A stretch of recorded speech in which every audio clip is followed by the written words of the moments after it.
पढ़ेगा इंडिया तो बढ़ेगा इंडिया, पढ़ो लिखो और ना जाने कितने स्लोगन। मकसद साफ था, साक्षरता बढ़े और अनपढ़ कम हो।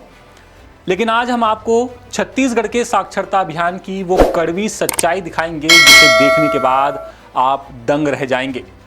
छत्तीसगढ़ में विकास के बड़े बड़े दावे किए जा रहे हैं। अखबारों से लेकर होर्डिंग्स तक साक्षरता के विज्ञापनों से आपको पटे हुए मिल जाएंगे। लेकिन हकीकत यह है कि जैसे जैसे राज्य की आबादी बढ़ी वैसे वैसे अनपढ़ों की फौज भी बढ़ती गई।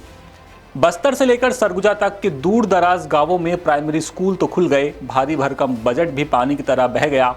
लेकिन आर्थिक एवं सांख्यिकी विभाग के ताज़ा आंकड़ों ने इन दावों की पोल खोल कर रख दी है। इन आंकड़ों को ध्यान से देखिए। विभाग ने 2011 की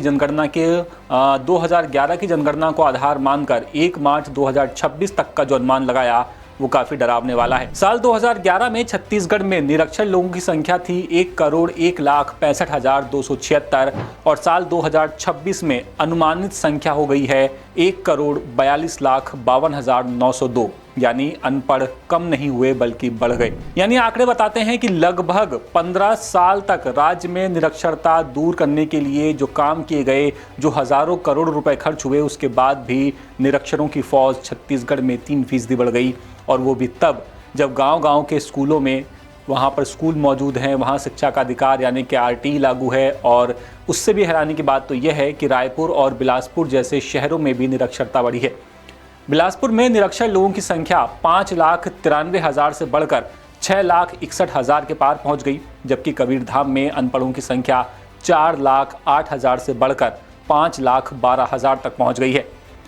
लेकिन ऐसा नहीं है कि पूरे छत्तीसगढ़ में अनपढ़ बढ़े हैं। दुर्ग और कोरबा जैसे राज्यों ने निरक्षरता में कमी हासिल की है।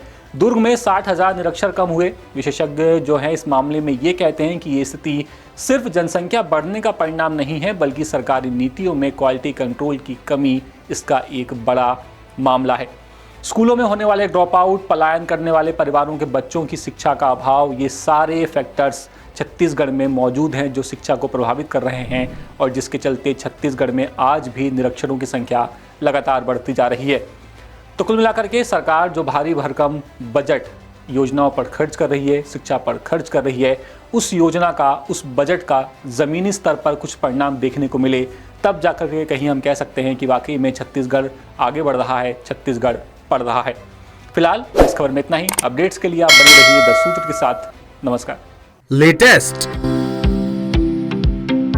इन्वेस्टिगेटिव और इन डेप्थ खबरें देखने के लिए ज्वाइन कीजिए द सूत्र का व्हाट्सएप चैनल, सब्सक्राइब कीजिए यूट्यूब चैनल, लाइक कीजिए फेसबुक पेज और पढ़ते रहिए www.daसूत्र.com।